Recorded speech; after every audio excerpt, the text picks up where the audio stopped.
Hello and welcome to The Question. If you're tired of being bombarded constantly by a bonkers news cycle where subjects are bland and samey and where presenters are afraid to say what they really think, then this is for you.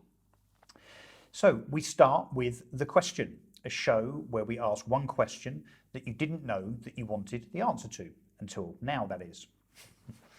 We'll debate it. We may agree with each other, or we may disagree with each other. Let's see. And then we'll ask the audience, a selection of the public, what they think as well. And so we kick off in this second episode of The Question. Are you ready again? Yeah. Okay, so here we go. So the question this time around is, imagine you're in a marriage that is, unhappy, or actually neither happy or not unhappy, but where there's no sex. So unhappy. So, yeah. Categorically.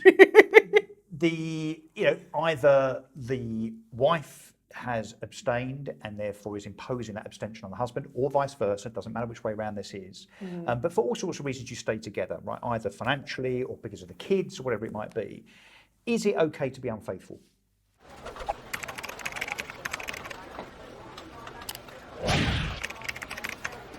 On the basis that husband wants sex, wife doesn't, they stay together for other reasons.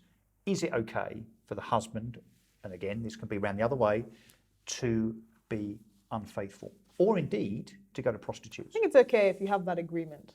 But what if there isn't an agreement? Well, I mean, I'm sorry, Because the wife says, yeah, okay, look, sex is not for me anymore, it's no big deal, and of course doesn't really have empathy for the husband that, decides Which is breaking the marriage vows as well. Like, marriage is a contract. Yeah. Part of the contract is, I mean, in some religious communities, you're actually not allowed to abstain from sex. Really? You're not supposed to. Which ones are they?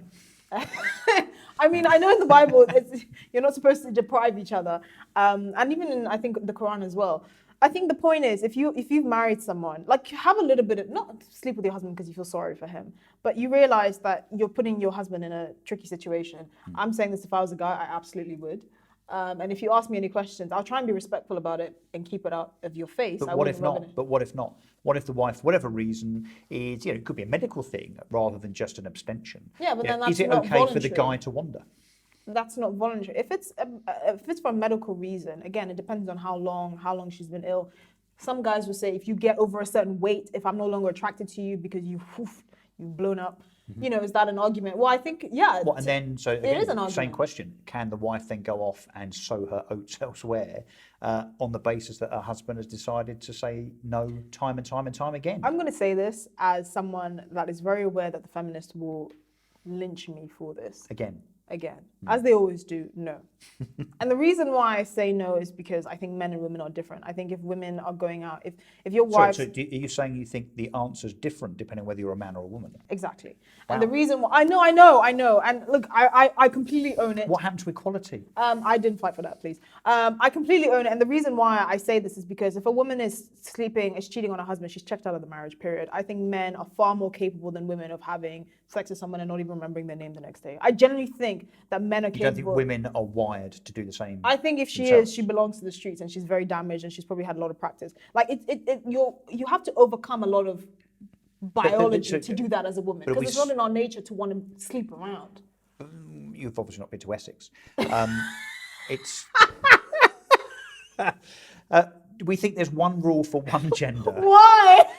I'm from Essex, by the way. I can say that. You think there's one rule for men and one rule for women? I don't think you think it's acceptable that a man can go off and sleep around whether he's married or not, and it's not acceptable for women to do the same thing? I think it's easier. I don't say I'm not imposing the rule. I'm saying biologically there is a rule. There's something natural about it. That's what culturally we accept, and it's different. Because it's rooted in biology. I think men, like, if monogamy has been imposed as society because we know that it's the best way to raise a family and because both parties have equal investment in the offspring. I don't think men are naturally sort of monogamous. And I actually say there's been no period in history where powerful men who have resources have only had one wife. not even back in my anyway, that's history. But the point is, I genuinely believe it's a lot harder for men to be faithful than women. And I think if we're going to be Is in that this, an excuse not to be? that's not an excuse not to be. That's for women to recognize that biology is still a thing and to understand and choose to educate themselves on male biology. I'm just saying, listen, if he's not sleeping with you, he's sleeping with someone else. He's definitely sleeping with someone.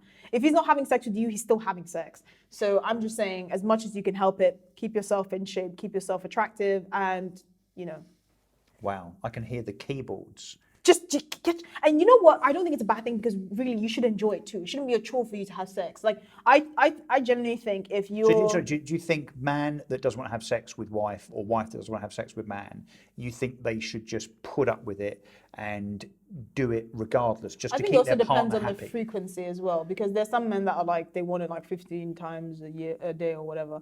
I'm like, cool.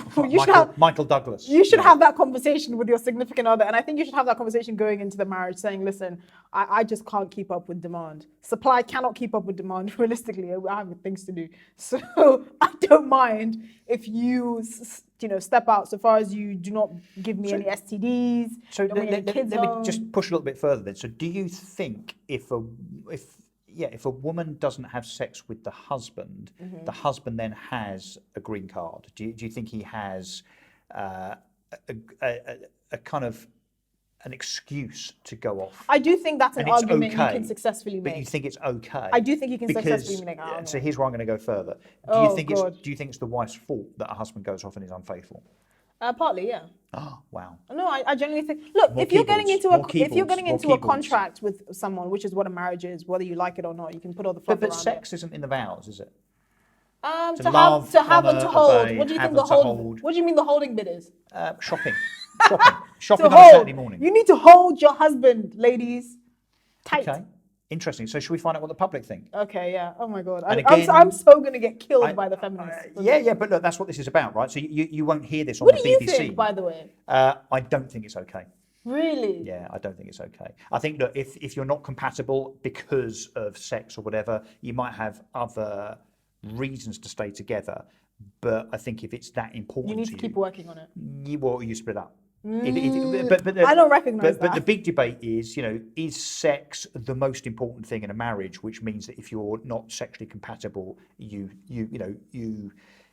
becomes the thing that makes you stay together or not. There are other more important things very like important. kids' mental health. When mums and dads split up, there's nowhere near enough consideration given to kids and the effect it has on kids' mental health. So I think they should come. Actually, I think they should come top. And I genuinely think this is where I kind of devolve from the Western mentality. I think kids are at the top. Yes, sex is very, very important, but I don't think giving in should be an option. Yeah. I would rather you stay together and create a semblance of a normal home as much as possible, and you can have an agreement. You can see Rita 3 times a week. I don't need to hear her name. I don't need to hear you moaning her name. I don't need to know where she lives. I don't need to know any of that. sounds quite but real, so far as it? we are keeping together a sane home for our family. No, because you have a responsibility because you brought those kids into the world. They are your biggest responsibility. Nothing should matter more than them. And I think we're continuing devolving into a more and more selfish society. Yep. If you've And had intolerant. kids, exactly. If you've had kids, they should be your number one priority. People like to pass on these stories. Oh, my kids are great. They understand. No. Your kids should come from a 2-parent stable household because we know the effect. We've seen the effects of kids coming from single-parent households, and however much you want to put fluff around it, it's not the ideal and it's not good. Be adult enough. This is why I say women should try and learn more about men's nature as well. Be woman enough. Be enough of a mother and know that you have a responsibility to have that frank conversation with your husband. You don't need to know about it. You don't need to hear about it. You can go and see Rita 3 times a week. So be like a Get politician's your freak wife. on. Be like a Exactly. politician's wife. You can be his beard if you need to be. If he needs to, instead of seeing Rita, he needs to see Tom because you might have missed something in the courting stage. Is Rita by any chance a real person? I don't know. You've I've mentioned just her made name it 2 or 3 times. It could be Tom. You could see Tom. If your husband finally has sensibilities for a man, cool. Just don't pull a Philip Schofield and the go gospel on TV. according to the feminist Esther Kraku. So I'm such a feminist. Should we hardly? Should we? I can't wait to see the comments. There's literally smoke coming out of this camera now. Can you see it? So should we ask the audience? Oh my God. So I'm sorry if you're called Rita, by the way. I'm not calling you a whore. Yeah, not all Ritas are slags. So let's have a look at what the public think. So we've split this again by gender because I think of all debates, of all discussions and conversations, this is kind of an important one whereby it can be derived differently by gender and what different genders think.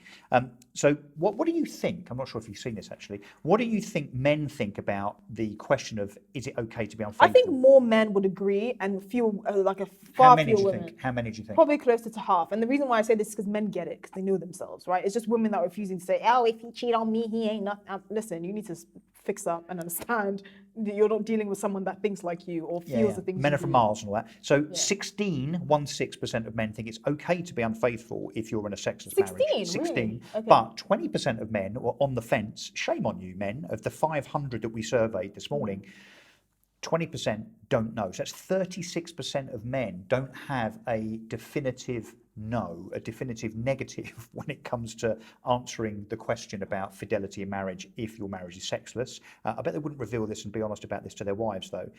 Unsurprisingly, 1/3 of women versus men think it's okay to be unfaithful in a sexless marriage. So only 6% of women admitted. Bearing in mind this was anonymous, right? We didn't go around someone's workplace and ask people to put hands up or anything. This is 6% of women say that it is not okay. 6% of women say it is okay to be unfaithful, and 13% don't know. So only 19% of women say that it's either okay or they're not sure. The balance, therefore, absolutely not. There's no tolerance whatsoever for being unfaithful. And I guess that split, as you say, between men and women is not that surprising. So tell us what you think. Have we opened a can of worms here? I suspect we have. Oh, outrageous. I hope so. So is it okay? Sexless marriage, faithful, unfaithful? What's okay, what isn't? So look, until next time, this was episode 2, episode 3 soon. Yeah. And let us know if you're liking this, right? This format, this thing that you're not going to see anywhere else. A bit of controversial debate, some kind of thorny subjects, some big issues. We're not pandering to the news cycle, are we? So we're not only you get talking bored of about the news stuff. cycle. Every day is the same story from different media outlets. It's just Yeah. take a break. Sometimes think about real things, you know. Yeah, and this is real. Moral dilemmas. Okay, till And next don't time. forget to subscribe. 100%. Thanks. Till next time.